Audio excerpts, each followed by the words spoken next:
There's a lot of canning advice and tutorials out there now, and unfortunately following some of it could make you really sick. While I love heritage recipes and the passing down of things from generation to generation, not all of our canning recipes and advice from generations back necessarily should still be done today, and some of it should not be done at all. I have been canning for over 25 plus years. I've written a book on canning as well as taught thousands of people, and it's really important that you know and understand why certain things aren't safe when it comes to canning, and the reason that it is not advisable despite what somebody is sharing on social media.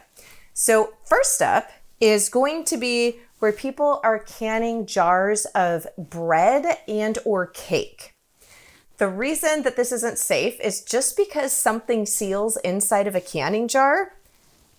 A seal does not mean anything is safe. It simply means that something was heated and then cooled down fast enough to create a vacuum and it sucks the lid down. A sealed jar in no way means that those contents are actually safe to consume. For canning to be safe, you either have to have acidity, 4.6 on the pH scale or lower. The lower the number, the more acid it is, to ensure that botulism spores aren't growing. Not only do we have to have that acidity part, but the density also matters.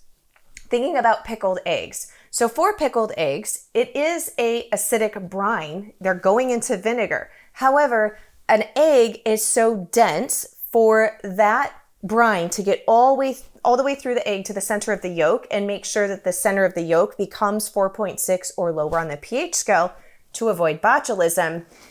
It can't, because that egg is too dense. So we have got options of having pickled eggs, but they're kept in the fridge or at a certain cold temperature. They're not just sitting sealed on a shelf at room temperature, because pickled eggs that have been canned have tested positive for botulism. So it is acidity as well as density, because if something is too dense, even if it's acidic, it might not be able to turn the entire internal part of that item to the acidic level needed, because botulism can't grow in an acidic environment. So what is our other option? Well, our other option is, of course, to use a pressure canner, because an item under pressure with steam can reach higher and hotter temperatures, which are needed to destroy botulism spores, than we can reach with just boiling water. Doesn't matter how long you boil water, it's always going to be 212 degrees Fahrenheit, no matter if it boils for 20 minutes or for 3 hours. So we have pressure canners for non-acidic foods to ensure that they reach that internal temperature of 240 degrees Fahrenheit for specific periods of time. But we still come back to that density issue, which is where canning jars of cake and bread come into play. So one, they're being done in an oven for the most part, where we have dry heat. And anybody, if you think about this, right? When we have water, water is a thermal conductor, much, much superior to that of the air. So when you're doing oven canning, it doesn't actually matter that your oven is, say, at 350 degrees or even 250 degrees. It is not internally as hot inside that jar, and the contents of that food is not actually reaching that temperature. Because if you have ever had an oven preheated to 350 degrees Fahrenheit, and you were to take your, cold pan, let's pretend this is a pan, and put it in there, if you hold your bare arm in there for, a little bit, it's going to start to heat up, but you sliding in and out something out of the oven, it's not burning your skin. On the same token, if you have boiling water, one splash of that boiling water on your skin at 212 degrees, which is much cooler than 350 degrees air temperature wise, it immediately is going to burn. And if it's steam, oh my goodness, that is going to immediately burn your skin. So that's just a little example of the difference of moisture and water being a thermal conductor and how much more powerful it is in comparison to dry heat. So when we are doing practices like oven canning, one, it's dry heat, which is not recommended. And second, those items don't have any tested times to say if you hold it at this particular temperature for this amount of time, any type of bacteria or botulism that could be present is destroyed. So your jar may be sealing, but it doesn't mean that it's not going to be growing nasty things. So oven canning is not recommended for jars of bread and or cake. Now, I know some people will do oven canning just to kill any type of insect eggs or something like that that could be in flour, but they're not using it to actually preserve food. So as an actual method of food preservation, please don't use your oven. That's not a good, safe way to do it. One of the other things that I see a lot of is people canning butter. Canning sticks of butter, canning dairy. Again, we don't have any tested times to say if you hold this at a specific temperature for a specific amount of time, then it won't develop any type of bad bacteria. And primarily with canning, it's botulism, because botulism is a neurotoxin that is fatal. It's not like E. coli or salmonella that you might just have an upset stomach. You might be sick for a while, all of the fun things that can come with upset stomach. No, it's an actual neurotoxin that is fatal and has to have an antidote and be caught fairly early for best outcome. So it's not something that we want to mess around with. Now, when it comes to dairy, not only do we not have a safe time, but dairy when exposed to high heat tends to curdle or get kind of grainy in texture. You don't even have a good end product in most cases. When it comes to butter, this is fat. This is solid fat, right? In this form. So it's very dense. And even though it melts when you get it heated, it is going to solidify back. You can have issues with your jars because there is so much fat on not getting good seals and being compromised, but we don't, again, have any tested time. And butter freezes phenomenally well. So I do keep a good amount of butter on hand, but it's something that I have in the freezer and then just pull out, obviously, my sticks as needed. So freeze your butter, don't can it. Now, the subject of reusing canning lids. This is a big one. So canning lids, the metal canning lids. Now, there are companies that produce a two-piece system that has a separate rubber gasket for reusable canning lids, but they're different. When we're talking just about regular metal canning lids, it is not recommended to reuse them for canning. Here's the skinny and the lowdown on why. The compound that they use, you can see there's this soft, right? The rubber part compound that's actually going to be sitting on the rim of the jar, and this is what's actually sealing. Well, it's fairly thin. It's not really thick. And once it has been used, so this is a used canning lid, and you can see the difference. This one is relatively smooth. This you can actually see the indent of where it has been sucked up to the glass rim of the jar and actually sealed and canned. Well, the problem is this is now much thinner, right? That compound is a lot thinner where it's been sitting against the glass. And it was only manufactured and intended for that one-time use under heat and sealing. So if you decide to use it again for canning, because it's already thin, a lot of times it is a less effective seal, meaning it may or may not seal upon canning. And if it does seal, it might not maintain the seal on the shelf. So you're taking a gamble. And for me, I'm like, I work way too hard growing and canning my food. I want to make sure that the jars I put on the shelf are going to stay. They're not going to lose their seal. So I do not reuse my metal lids for canning. And the compound on here actually changed as well as thickness, which is why it's not even recommended to heat your lids anymore before canning. That used to be recommendation, is you would heat them in hot water to soften this compound before you put it on your jars. That changed well over 10 years ago, and they actually changed how they made the lids, and so that's not recommended anymore either. So in the past, I've heard stories where people are like, oh, my mom, my grandma used to do that, but the lids aren't made the same anymore. So I'm not willing to take that gamble, but I do reuse my used canning lids for leftovers. So things that are going in the freezer. I use it for dehydrated foods. I use it for freeze-dried foods, and just in my regular fridge. So I do reuse my metal used canning lids, but I don't reuse them to can with. Can you take store-bought products, open them up, redistribute them into smaller jars, and then can them at home? For example, say a much larger jar than this of hot sauce. And the skinny on that is no. home canners do not reach the same temperatures as commercial canners. Commercial canners are much, much larger and they're able to reach temperatures that we simply can't reach at home. The second reason is we don't actually know the pH levels and all of the ingredients in specific ratios to store-bought foods. So for example, Tabasco sauce is vinegar-based. It's distilled vinegar, red pepper, and salt. However, I don't actually know the ratio of red pepper, which is not acidic, to the vinegar.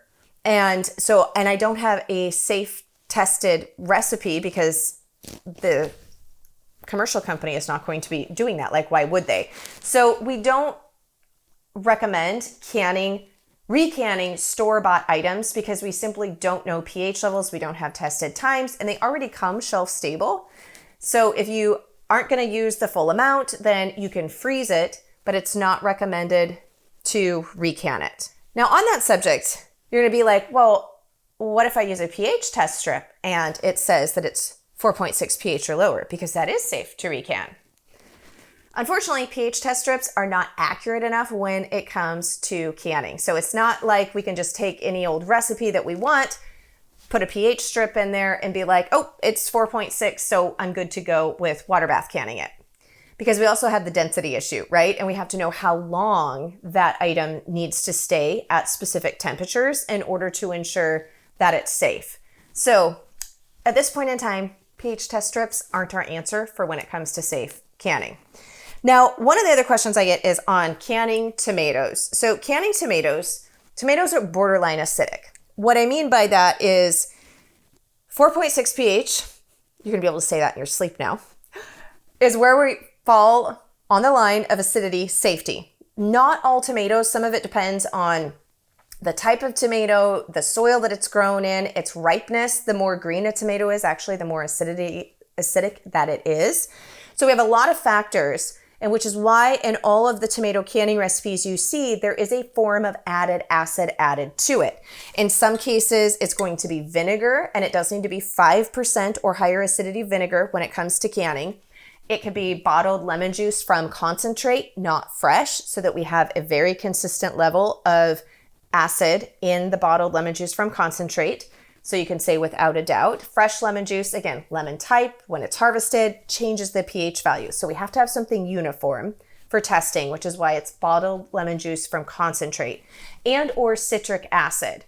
And so those are being added to our tomato products unless you are pressure canning something like soup. Even doing a jar of this, which it was actually raw packed tomato, even if you're pressure canning it, you're still adding the acid because you're able to shorten the time. If you didn't have the added acid in it, you'd have to can it well over an hour like you would for a soup-based pressure canning product. When you have the added acid, it greatly reduces the time, but it's still added even in the pressure canning recipes. And you'll always see that in a tested recipe for tomatoes, even with pressure canning, it does have the addition of the acid in it. Now, what about diced tomatoes, canning diced tomatoes at home? Because you can buy diced canned tomatoes at the store. Well, this one sometimes comes as a bit of a surprise to people. We don't actually have from any of our tested authorities who are, when I say authorities, it just means they've done lab testing to ensure if you do it in this form, so either it be, tomato sauce, whole tomatoes, half tomatoes, whatever it might be, stewed tomatoes, and you have this amount of acid and you put it for this time at this pounds of pressure of pressure canning or this long in a water bath, we can ensure that no botulism is going to grow. Well, diced tomatoes, we don't have any tested times on that I've been able to come across from any of the universities, the National Center of Home Food Preservation, or Ball. So if we can do whole tomatoes like this or sauce or diced up like in salsa, why can't we just do a jar of diced tomatoes? Because we don't know how long and how much acid when it's in that form to ensure. So I don't recommend canning jars of diced tomatoes, especially if you're going to be adding things in like peppers. A lot of times people want to add peppers in and do kind of like their own diced tomato rotel type product. You're adding in a non-acidic ingredient, and we don't have a tested time or amount of acid to ensure that it's safe. So we've got all these other forms that we can can our tomatoes with, but not diced by itself. What about sweeteners in canning? What about sugar? What about things like monk fruit or stevia or erythritol? Well, when it comes to canning, we definitely have tested times on using sugar. Now, in most canning recipes, sugar is there for flavor. It helps keep the brightness. It can help with texture, but most fruits can be canned without adding any sugar. It is not actually part of the preservation or the safety aspect of it. There are a few caveats though. There is a very specific recipe for elderberries. Because of elderberries' uniqueness, both in acidity and certain compounds so that you remain safe, there's only 2 tested recipes actually for canning that involve elderberries, and they are very specific in their instructions that the sugar amount is not to be altered or the recipe is not considered safe to can. So usually the recipe will specify if you can reduce the sugar or not. But just know, you can't reduce the sugar in all recipes. There is a few that there's caveats, elderberry being the main one. Can you use stevia? Yes, stevia has been shown in canning recipes to be fine. It doesn't alter the pH and is okay to use. When it comes to things like erythritol and monk fruit, however, those alternative sweeteners, we just don't have tested times on them to know if they would change the acidity or have any other negative factors to safety and a good end product. So it is not recommended to can with any of the sugar alcohols or monk fruit. However, stevia is fine. You can with honey. Usually it's recommended to swap out half of the sugar for honey, not a full one-on-one sub, unless the recipe actually was from a tested source and has been formulated for honey only. If you are looking for some low sugar recipes that are safe, you can find some of mine at melissaknorris.com for both strawberry jam as well as canning pears and some other goodies. So they are out there. Up next, we do need to talk about vinegar. So back in the day, vinegar used to be 7% acidity. Most vinegars that you're going to find on store shelves now are 5%. So older canning recipes, when vinegar was standardized more to 7% acidity, which obviously is higher, more acidic, in older canning books, you would see canning recipes that were using less amount of vinegar than they are today because it was actually a higher percentage. So if you are using an old pickling recipe or salsa recipe, then you want to make sure that you are looking at updated and tested times, usually from around the early 2000s or late 90s, to ensure that that recipe was actually formulated with the 5% vinegar that we have as standardized now. You also want to make sure when you're buying your vinegar for canning, double check that it says at least 5% acidity. I have seen people report that they have seen some vinegar in the last year or two on store shelves that's only 4%, and that is not safe to use for canning. Now, I get the majority of my vinegar from Azure Standard. Their white distilled vinegar is actually 11% acidity. Why that is great is because I can then dilute this down to 5%, which basically means this is double the amount of vinegar when it comes to canning, and I've got a concentrated source on my shelf of vinegar. So it is important though to know the acidity of the vinegar. And a good rule of thumb for pickling is if the pickling recipe is using more water than vinegar, that is not an updated recipe, especially if it's like an old family recipe or just one you're finding online that is not from a university or the National Center of Home Food Preservation or my website, melissaknorris.com. Some vegetables that are denser, so think things like asparagus and beets, oftentimes they'll actually have more vinegar to water. A lot of your cucumber recipes, though, are going to be an even amount of vinegar to water. So again, kind of general rule of thumb, especially if you're not sure of the source, if it's more water than vinegar when it comes to a pickling recipe, I wouldn't use it. If you want to learn more about canning and safety, check out the resources in the video description below.